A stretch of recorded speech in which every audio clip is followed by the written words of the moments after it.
Baiklah, di sini adalah bukti dokumentasi dari kelompok saya. Di sini kami mengambil jurnal dengan judul Study of Thermally Induced Interactions Between Active Substance from the Certain Class and Various Excipient dan sudah terindeks Q2. Pada kutipan, laktosa merupakan disakarida produksi, di mana aldehida amina dapat menyebabkan terbentuknya basa Schiff yang selanjutnya mengalami siklisasi untuk membentuk glikosamin. Lalu saya mengambil permasalahan dari jurnal ini, apakah reaksi aldehida amina antara laktosa dan aktif menyebabkan perubahan profil termal yang menandakan ketidakcocokan eksipien dalam formulasi formulasi padat. Lalu saya mengambil jurnal dengan judul Physicochemical Analysis and Non-Isothermal Kinetic Study of Sertraline Lactosa Binary Mixture dengan indeks Q2. Berikut adalah struktur dari reaksi Maillard dari sertraline lactosa. Di jurnal ini menjelaskan karena sertralin itu banyak diformulasikan dan digunakan dalam terapi depresi, telah ditunjukkan bahwa reaksi Maillard ini reaksi ketidakcocokan yang paling mungkin terjadi antara obat-obatan yang mengandung amina dengan karbohidrat produksi, dan terjadi interaksi ketidakcocokan antara sertralin dan laktosa sebagai karbohidrat produksi. Di sini ada kurva yang menunjukkan bahwa sertralin ini menunjukkan titik lelehnya pada 248,9 derajat Celcius, memperlihatkan puncak endotermik kecil pada 208,8 derajat Celcius berkaitan dengan bentuk polimorfik V sertralin. Kemudian puncak endotermik laktosa anhidrat murni ini muncul pada 239,1 derajat atau beta sama dengan 10. Kemudian juga di dalam jurnal ini disebutkan bahwa dalam campuran sertralin dan laktosa ini perubahan endotermiknya berkaitan dengan polimorfisme terlihat sebagai puncak yang sangat lemah pada sekitar 190 derajat, di mana pergeseran kecil dalam campuran ini dibandingkan dengan sampel murni dapat disebabkan oleh keberadaan komponen lain dalam campurannya. Hilangnya puncak leleh sertralin ini muncul karena puncak endotermik baru pada 215,7 derajat dalam campuran sertralin laktosa hanya dapat menunjukkan interaksi antar komponen campuran binar dalam kondisi DSC non-isothermal. Di sini ada spektrum dari laktosa dan sertralin, di mana spektrum campuran laktosa dan sertralin ini sesuai dengan jumlah puncak masing-masing komponen. Dalam campuran laktosa sertralin setelah inkubasi selama 3 minggu pada suhu 70 derajat, puncak baru dengan bentuk berbeda dihasilkan sekitar 1649 cm-1 yang dapat dikaitkan dengan pembentukan ikatan kovalen C sama dengan N.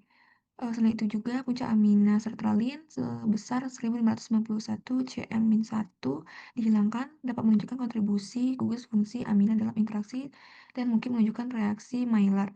Kemudian saya mendapatkan jurnal pembanding dari reaksi amoxicillin dengan laktosa, di mana dalam jurnal ini juga sudah terindikasi dua. Berikut adalah termogram dari amoxicillin dan laktosa, di mana dalam jurnal ini dijelaskan bahwa termogram DSC ini menunjukkan titik leleh pada 203,5 derajat Celcius dan peristiwa endotermik pada 139,8 derajat Celcius disebabkan oleh penguapan air. Puncak endotermik laktosa monohidrat murni muncul pada 150,3 derajat dan 220,2 derajat, masing-masing berkaitan dengan pelelehan laktosa dan penguapan air. Kemunculan puncak endotermik baru pada 210,1 derajat dalam campuran binar amoxicillin laktosa hanya dapat menunjukkan reaksi interaksi antara komponen campuran tersebut. Kemudian juga di dalam jurnal ini dijelaskan puncak ini terkait dengan cincin beta laktam dari struktur amoxicillin dan penghilangannya dapat mengindikasi penghentian cincin beta laktam setelah reaksi gugus hidroksil laktosa dengan bagian amino amoxicillin. Tidak ada perubahan yang diamati pada sampel kontrol seperti yang terlihat pada spektrum FTIR dari gambar 2 dan gambar 3 yang diperoleh dari campuran bubuk amoxicillin, laktosa, dan tablet adalah hasilnya sama. Kemudian, jurnal ini dijelaskan juga bahwa berdasarkan hasil yang diperoleh dari termogram amoxicillin laktosa muncul puncak baru, kemungkinan karena ketidakcocokan antara obat dan eksipien. Hasil ini menunjukkan ketidakcocokan fisikokimia antara amoxicillin dengan laktosa, dibuktikan dengan hasil FTIR dan DSC setelah 4 minggu penyimpanan. Berdasarkan hasil yang diperoleh, perubahan puncak utama penyerapan campuran obat eksipien pada minggu keempat ini dibandingkan dengan hari pertama, terdapat kemungkinan ketidakcocokan dalam campuran amoxicillin dan laktosa.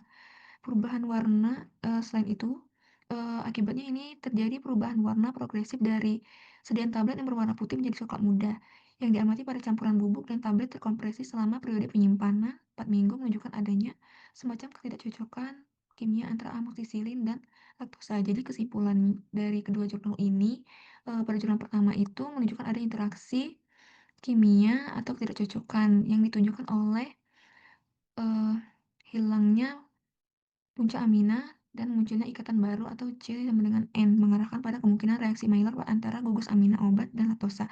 Sedangkan kesimpulan pada jurnal kedua ini, campuran amoksisilin dan laktosa ini menunjukkan tidak cocokan fisikokimia yang ditunjukkan dengan bukti muncul puncak baru pada DHC dan perubahan spektur FTIR, kemungkinan gangguan cincin beta-laktam dan perubahan warna pada tablet selama penyimpanan dan semuanya ini menandakan reaksi kimia antara obat dan laktosa.